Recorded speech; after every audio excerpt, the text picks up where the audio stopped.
दोस्तों आज हम एक ऐसे फाउंडर और एक ऐसे स्टार्टअप के बारे में बात करेंगे जिसके फाउंडर से आप बहुत कुछ सीख सकते हैं। और ये स्टार्टअप मुझे खास तरह से बहुत पसंद है क्योंकि इसके फाउंडर इतने अच्छे थे। तो इस पूरे वीडियो में आपको एक फाउंडर की बेहतरीन क्वालिटी समझ में आएगी, लेकिन अपनी कुछ ऐसी गलतियों की वजह से ये अपने ही बिजनेस से इनको निकाल दिया गया। तो इस वीडियो में आज हम पूरा जानेंगे housing.com के बारे में और इसके जो फाउंडर थे राहुल यादव के बारे में। आपको इसमें बहुत कुछ सीखने को मिलेगा कि एक फाउंडर में क्या क्वालिटीज होती हैं जो इनके में थी जिससे इन्होंने इतना बड़ा स्टार्टअप बिल्ड किया, लेकिन कुछ नेगेटिव ऐसे साइड्स होते हैं जिसकी वजह से आप पल भर में सब कुछ खो देते हैं। तो आज ये सब कुछ हम इस वीडियो में जानने की कोशिश करेंगे। हेलो दोस्तों, मेरा नाम है दीपक, आप देख रहे हैं डिजिटल। और दोस्तों ये एक ऐसे एंटरप्रेन्योर की स्टोरी है जिसने इंडिया के स्टार्टअप इकोसिस्टम को पूरा हिला दिया है। कई बार इस तरह का इन्होंने काम किया है। हम शुरू करते हैं पूरी तरह से स्टोरी राहुल यादव के बारे में। उसके पहले मैं दोस्तों बता दूं ये हमारा सीरीज बहुत अच्छा चल रहा है। आप इस सीरीज को पूरा देखते जाइए। हमने कई सारे स्टार्टअप्स के बारे में बात किया है और सबकी स्टोरी में कुछ आपको नया मिलेगा, फेल्योर, जिससे आप सीख के अपना बिजनेस आप ग्रो कर सकते हैं। तो आप इस सीरीज को फॉलो जरूर करते जाइएगा। तो दोस्तों ये स्टोरी है राहुल यादव की, जो कि राजस्थान से बिलोंग करते थे और बचपन से वो पढ़ाई में बहुत अच्छे थे। इसके बाद राहुल ने आईआईटी बॉम्बे ज्वाइन किया और उसमें इन्होंने मेटलर्जी की पढ़ाई चालू की। 2007 में अपनी इन्होंने पढ़ाई शुरू की। राहुल का दिमाग हमेशा प्रॉब्लम्स को सॉल्व करने में लगता था। राहुल कुछ नई चीज़ों को हमेशा सॉल्व करना चाहते थे। तो इसके बाद इन्होंने कॉलेज में पढ़ते टाइम ही आईआईटी बॉम्बे में इन्होंने एक वेबसाइट बनाई exambaba.com। अब इसमें ये प्रीवियस ईयर के क्वेश्चन पेपर्स वगैरह रखा करते थे जहाँ पे जाके बच्चे इन्हें एक्सेस कर सकते थे। अब क्या होता है कि ये चीज़ उनकी फैकल्टीज को पता चलती है, कॉलेज में पता चलता है, तो कॉलेज इनको बोलता है कि आप ये चीज़ें बंद कर दो। तो अब ये सारा कुछ होता है राहुल के साथ। इसके बाद राहुल उसको अंत में बंद करना पड़ता है उनको ये स्टार्टअप। इसने बहुत जल्दी पॉपुलैरिटी भी पा ली थी। इसके बाद राहुल अपने कॉलेज के कई लीडरशिप एक्टिविटीज में भी थे इन्वॉल्व, अभी कई एसोसिएशंस वगैरह में भी इन्वॉल्व थे कॉलेज के। लेकिन कुछ ऐसा माइंडसेट था राहुल को कि राहुल को लगा कि एजुकेशन सिस्टम इंडिया का काफ़ी इनकैपेबल है। उनको अपनी जो कॉलेज की पढ़ाई थी वो भी उन्हें सेटिस्फैक्ट्री नहीं लगी, जैसा कि गवर्नमेंट कॉलेजेस में होता है। बेशक वो आईआईटी था, बट राहुल कहीं ज़्यादा आगे थे अपने दिमाग से। तो राहुल ने फाइनल ईयर में अपना कॉलेज छोड़ दिया और उसके बाद इनकी लाइफ की जर्नी तुरंत चेंज हो जाती है। दोस्तों इसके बाद राहुल मुंबई में जाते हैं और अपने लिए एक फ्लैट ढूंढ रहे होते हैं अपने दोस्त अद्वितीय शर्मा के साथ।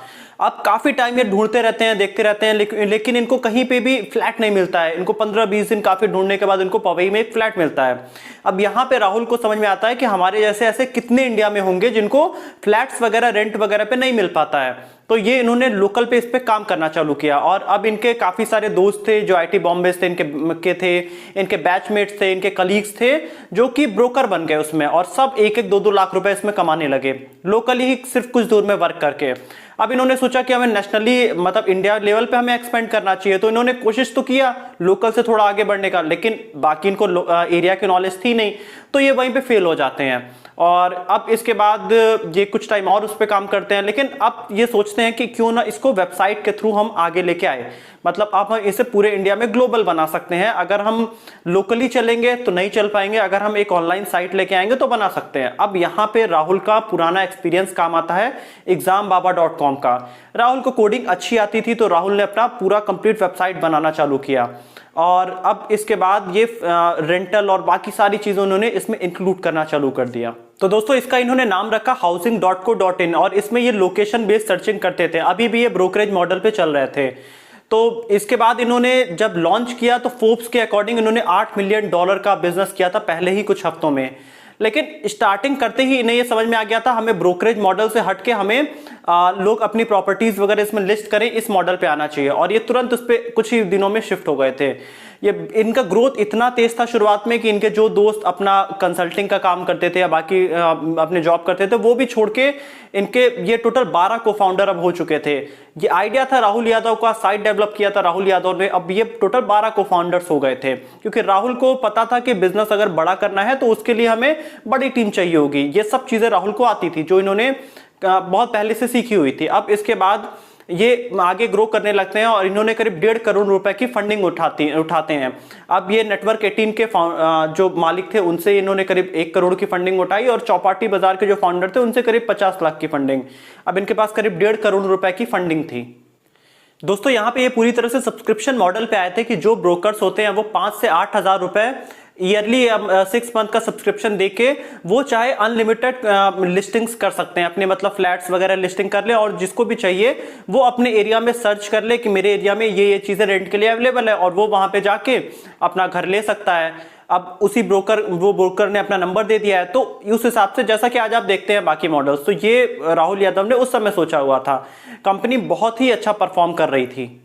ये हर एक प्रॉपर्टी के सारी डिटेल्स वगैरह उसमें अपलोड कर रहे थे, जैसे कि फोटोग्राफ्स हो गया, इंटीरियर एक्सटीरियर घर का कैसा है, उसके बाद कितनी एमिनिटीज अवेलेबल है, कैसा कनेक्टिविटी है वहां से, उसके आसपास की जगह कैसी हैं, लोकेशन कैसा है, उसका डिस्टेंस कितना है near by bus stop, airport, school, hospitals, ये सारा कुछ इन्होंने इसमें देना चालू किया जिससे कि लोगों को एक कंप्लीट चीजें पता चल सके कहीं भी उन्हें घर लेना है। तो दोस्तों ये एक बहुत बड़ा हिट साबित हुआ और कुछ ही दिनों के अंदर ये बड़े बड़े जो उनके कंपटीटर्स थे, Makaan.com हुआ, IndiaProperty.com हुआ, ये सब कंपटीटर्स को ये कंपनी बीट करते हुए आगे निकलती गई। और इसके बाद दोस्तों इन्हें नेक्सस वेंचर पार्टनर ने करीब 15 करोड़ की फंडिंग उसी समय कर दी। दोस्तों इस फंडिंग के बाद इन्होंने अपने आप को एक्सपेंड करना चालू किया, जैसे कि दिल्ली, गाजियाबाद, फरीदाबाद, बैंगलोर, ये सब जगह इन्होंने अपने आप को एक्सपेंड करना चालू किया।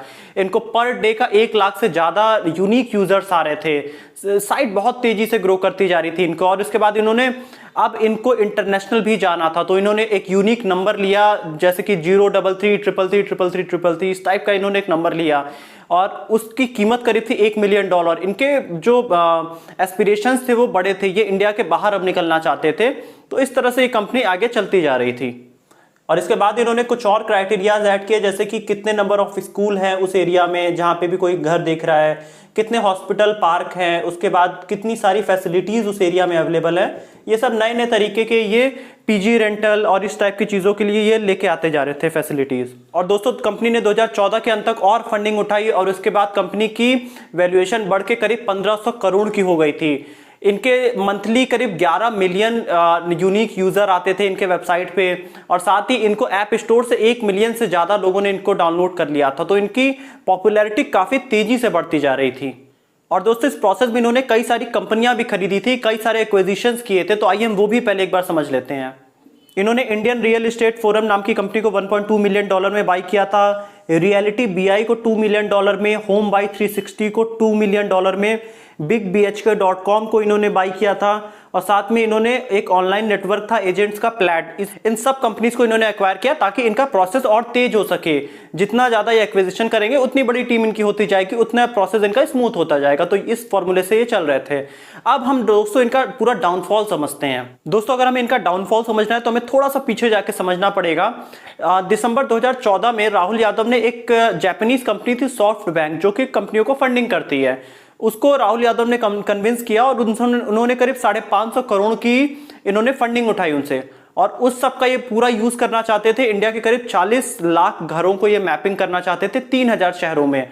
ये सब इनका काफी बड़ा प्लानिंग था। और दोस्तों इसके बाद एक इंसिडेंट होता है, सिकोया कैपिटल जिसने इन्होंने फंडिंग दी थी, उसके जो मैनेजिंग डायरेक्टर थे शैलेंद्र सिंह, इन्होंने इनके कुछ एम्प्लॉयज को पास गए और उनसे उन्होंने जॉब ऑफर किया कि आप हमारे साथ काम कर सकते हैं। अब ये बात राहुल यादव को पता चल गई, तो राहुल यादव ने एक इनको ईमेल भेजा और ये बात ओपन हो गई कि राहुल यादव ने कहा कि आप ये सारी चीजें बंद कर दीजिए, नहीं तो आपका अंत बहुत नजदीक है।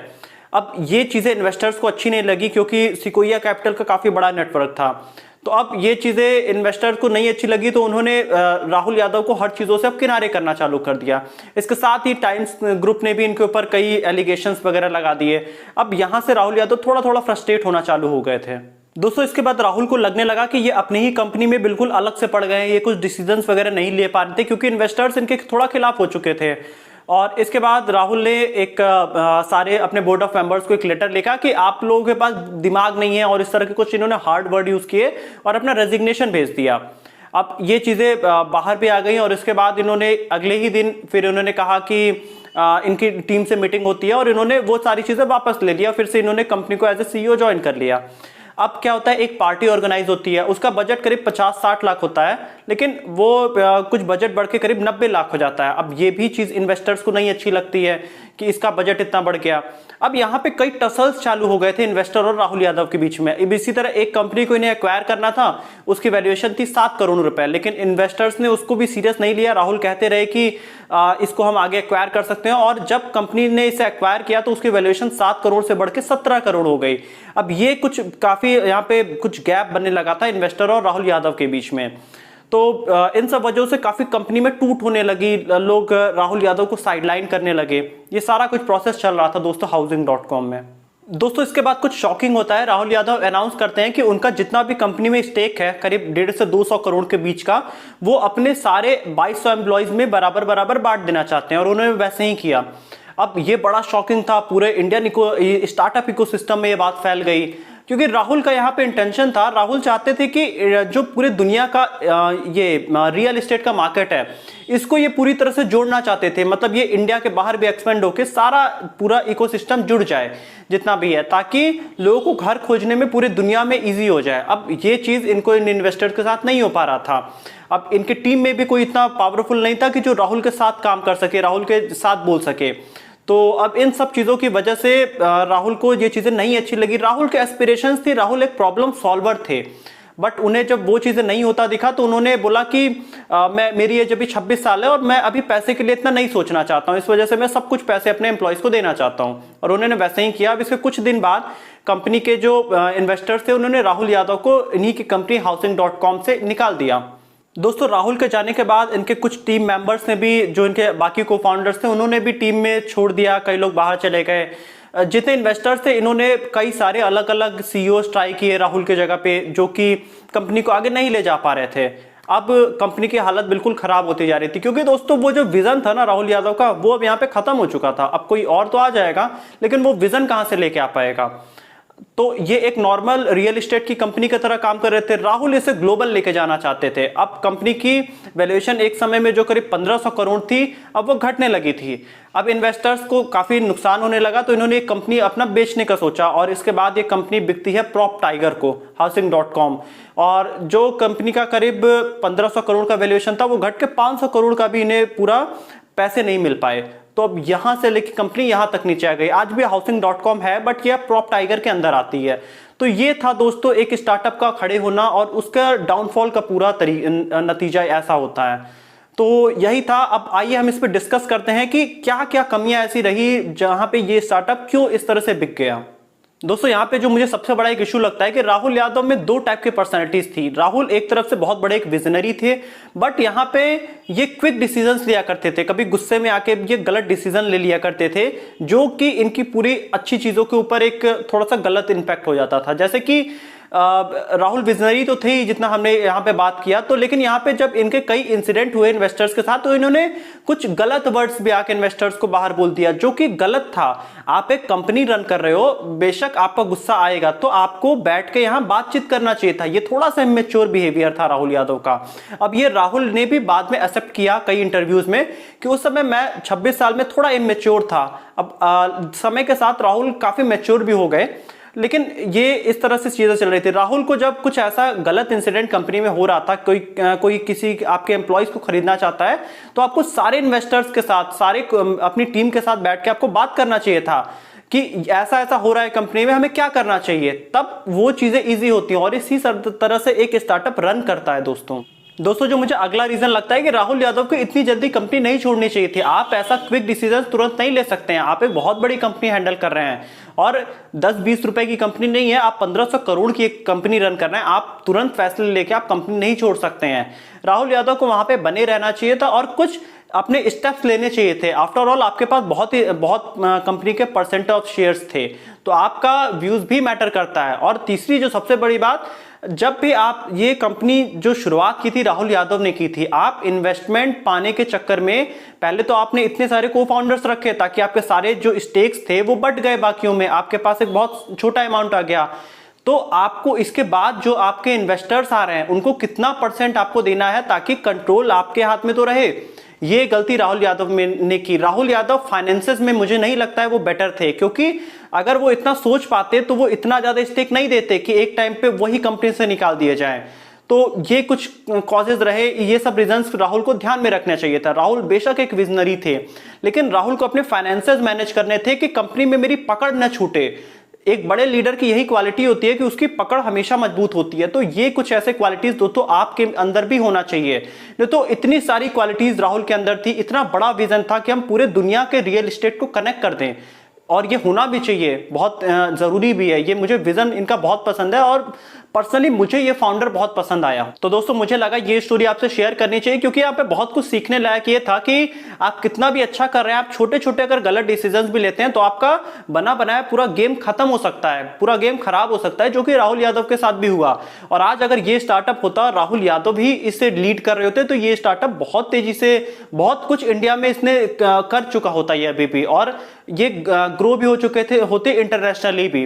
तो ये सारी कुछ चीजें रही, आपको भी ये सारी चीजें ध्यान देनी चाहिए कि आप जब बिजनेस में हो तो आपको गुस्सा नहीं आना चाहिए ज्यादा, आप क्विक डिसीजन नहीं लीजिए तुरंत, आप उसको टाइम लीजिए, सोचिए समझिए, उसके बाद आप डिसीजंस लीजिए।